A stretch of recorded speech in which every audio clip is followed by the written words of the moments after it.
بسم اللہ الرحمن الرحیم۔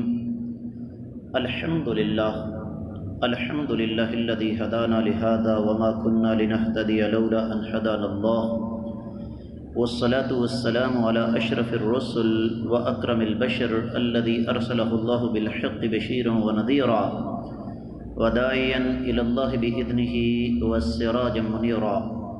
اللہ تعالیٰ کی توفیق سے آج 19 رمضان المبارک 1441 ہجری ہے اور ہم 19ویں پارے کا خلاصہ پڑھ رہے ہیں۔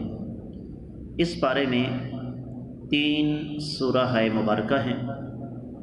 سورۃ الفرقان کا زیادہ تر حصہ، سورۃ الشعراء مکمل اور سورۃ النمل کا کافی سارا حصہ۔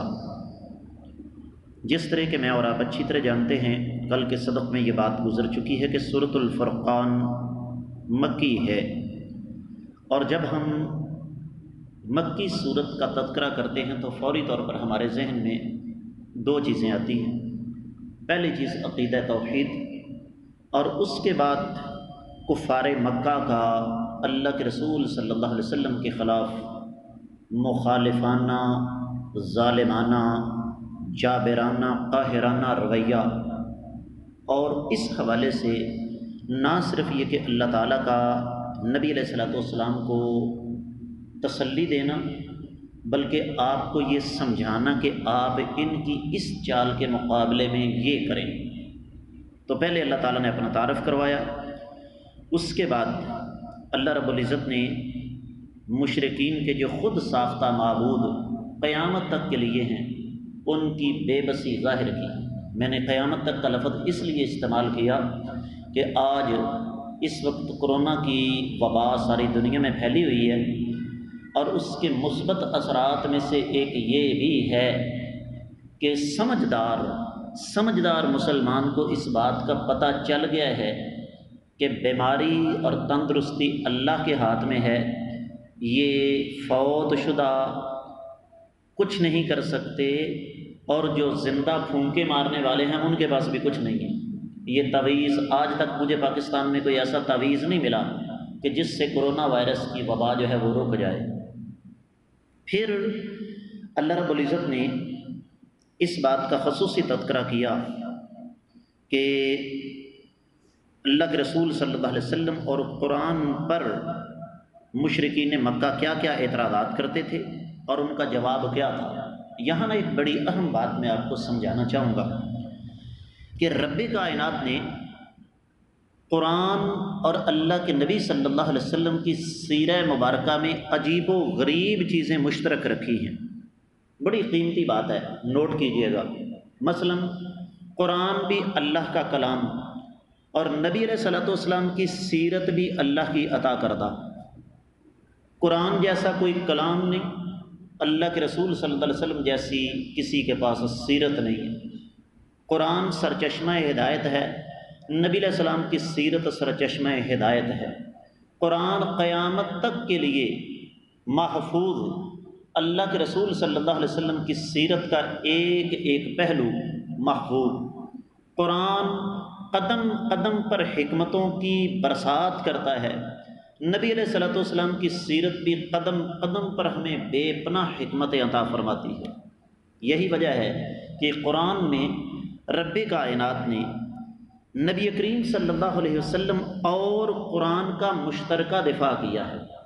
اور دلچسپ بات یہ ہے کہ مشرکین مکہ جو اعتراضات اٹھاتے تھے، ان اعتراضات کا تعلق بیک وقت قرآن اور نبی علیہ السلام کی سیرت کے ساتھ تھا۔ اب سنیے، سب سے پہلا اعتراض یہ ظالم کہتے تھے کہ یہ رسول عام انسانوں کی طرح کھاتا پیتا ہے، لہذا عام انسان اللہ کا نمائندہ، اللہ کا رسول کیسے ہو سکتا ہے۔ قرآن پر بھی یہی اعتراض ہے، وہ جی اللہ نے کلام کرنا تھا تو رب کائنات کتاب کیوں نازل کرتا۔ دوسرا اعتراض، اللہ تعالیٰ نے رسول کے ساتھ فرشتے نازل کیوں نہیں کیے۔ قرآن پر بھی یہی اعتراض کہ ہماری آنکھوں کے سامنے فرشتہ آتا۔ تیسرا اعتراض، اگر یہ اللہ کا نمائندہ ہے رسول صلی اللہ علیہ وسلم، تو پھر اس کے پاس دنیاوی بادشاہوں کی طرح مال و دولت، عیش و عشرت کا سامان وافر مقدار میں کیوں نہیں؟ یہ تو ہم سے بھی زیادہ غریب ہے، لہذا غریب آدمی اللہ کا رسول نہیں ہو سکتا۔ یعنی آج کی سیاست کہہ لیں کہ ماڑا بندہ وہ سیاست میں آ ہی نہیں سکتا۔ تو رب کائنات نے پھر اس کا جواب 9ویں سے لے کر 11ویں آیت تک بڑی تفصیل کے ساتھ دیا۔ پہلے اعتراض کا جواب، دوسری کا جواب 20ویں آیت میں آ گیا ہے، اور تیسرے اعتراض کا جواب 20ویں سے لے کر 22ویں آیت مبارکہ میں آ گیا ہے۔ پھر اللہ رب العزت نے مشرکین کو جھنجھوڑا ہے کہ یاد رکھو میں قیامت کے روز تمہیں بھی بلاؤں گا اور تمہارے باطل معبودوں کو بھی بلاؤں گا، اور بلانے کے بعد پھر میں تم سے جب سوال کروں گا تو تمہارے پاس اس کا کوئی جواب نہیں ہوگا۔ لیکن یہاں اللہ نے ایک اور بات کی وضاحت بھی فرما دی کہ جن اولیاء، جن صلحاء، جن انبیاء کو اللہ کے مقابلے میں معبود کھڑا کیا جاتا ہے، وہ قیامت کے روز اپنی عبادت کرنے والوں سے برات کا اظہار کر دیں گے۔ اسی طرح اللہ رب العزت نے پھر قیامت کی نقشہ کشی کرتے ہوئے ارشاد فرمایا 25ویں سے لے کر 29ویں آیت تک کہ قیامت کے دن وہ لوگ، بڑی قیمتی بات ہے، نبی کریم صلی اللہ علیہ وسلم کو چھوڑ کر اپنی نفسانی خواہشات یا اپنے خود ساختہ پیروں، ائمہ، بزرگوں، علماء کے پیچھے چلتے ہیں، وہ اپنے ہاتھوں کو کاٹیں گے۔ اے کاش ہم نے نبی علیہ السلام کا راستہ اختیار کیا ہوتا۔ کسی بزرگ پیر کی اہمیت سے انکار نہیں، علماء کی خدمات سے انکار نہیں، لیکن اختلاف کب پڑتا ہے؟ جب ہم نبی علیہ والسلام کو چھوڑ کر ان کی باتوں کو لے لیتے ہیں۔ نبی علیہ السلام غلطی سے پاک ہیں، باقی کوئی بھی غلطی سے پاک نہیں ہے۔ پھر اللہ رب العزت نے ایک بڑی خطرناک بات ہمارے سامنے رکھی ہے، اور وہ یہ کہ قیامت کے روز جہاں اللہ کے رسول صلی اللہ علیہ وسلم کچھ لوگوں کے حق میں شفاعت کریں گے، وہاں نبی علیہ والسلام کچھ لوگوں کے خلاف بھی اللہ کے حضور گواہی دیں گے۔ اب سن لیجئے اور سمجھ لیجئے کہ جس بدبخت کے خلاف اللہ کے نبی صلی اللہ علیہ وسلم نے گواہی دے دی، اس کا حشر کیا ہو سکتا ہے۔ اور نبی علیہ والسلام یہی کہیں گے کہ ان قوم اتخذوا ھذا القرآن مہجورا، اے اللہ میری قوم نے اس قرآن کو چھوڑ دیا تھا۔ اب چھوڑنے سے مراد یہ نہیں کہ تلاوت نہیں کرتے تھے، حافظ بڑے، اور ایسے حافظوں کی کمی نہیں جن کو 30 پارے اور 400 انڈیا کے فلم گانوں سمیت حفظ، لیکن عمل نہیں ہے، قرآن کے مطابق زندگی نہیں بسر ہو رہی۔ اس کے بعد اللہ رب العزت نے حکمت بیان کی ہے کہ قرآن جو ہے وہ تھوڑا تھوڑا کر کے کیوں اللہ نے نازل فرمایا۔ یک بار کی نازل ہوتا تو انسان کے لیے اس کو سنبھالنا ممکن نہیں تھا۔ پھر اسی طریقے سے اللہ رب العزت نے ایک اور نقطہ ہمارے سامنے رکھا ہے، اور وہ یہ ہے کہ جو اللہ تعالیٰ کے دین میں دعوت دینا ہے نا، وہ جہاد کا نقطۂ آغاز ہے۔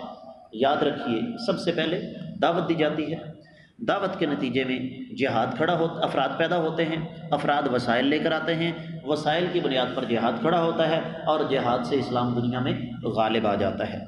اللہ رب العزت نے اس کے بعد اپنے مومن بندوں کی صفات کا تذکرہ کیا۔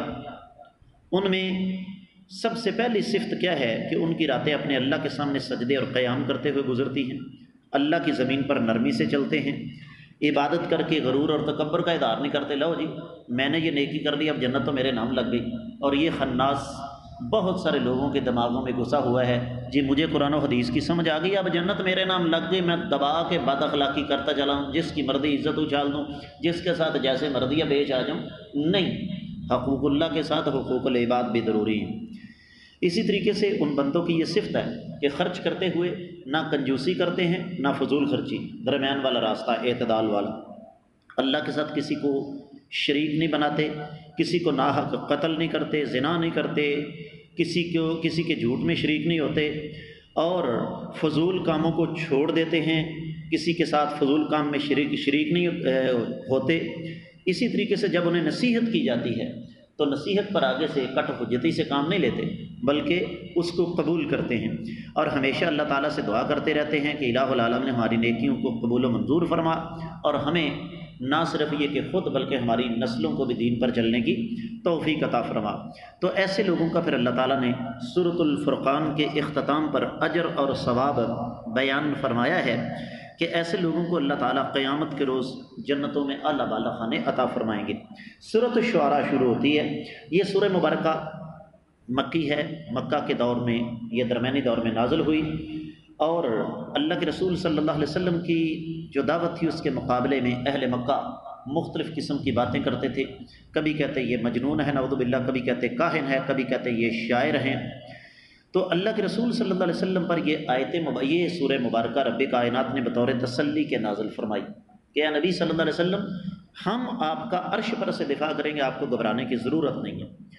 اس سورہ مبارکہ میں سب سے پہلے بات یہاں سے شروع ہوئی کہ اے نبی صلی اللہ علیہ وسلم، کفار اگر آپ کی دعوت کو قبول نہیں کرتے تو آپ غمزدہ نہ ہوں۔ دوسری بات، رب کائنات نے سابقہ انبیاء کی مثالیں دے کر نبی علیہ السلام کو سمجھایا کہ آپ کے ساتھ تو پھر بھی کچھ ساتھی مل گئے، بعض نبیوں کے ساتھ ایک ایک آدمی بھی نہیں تھا۔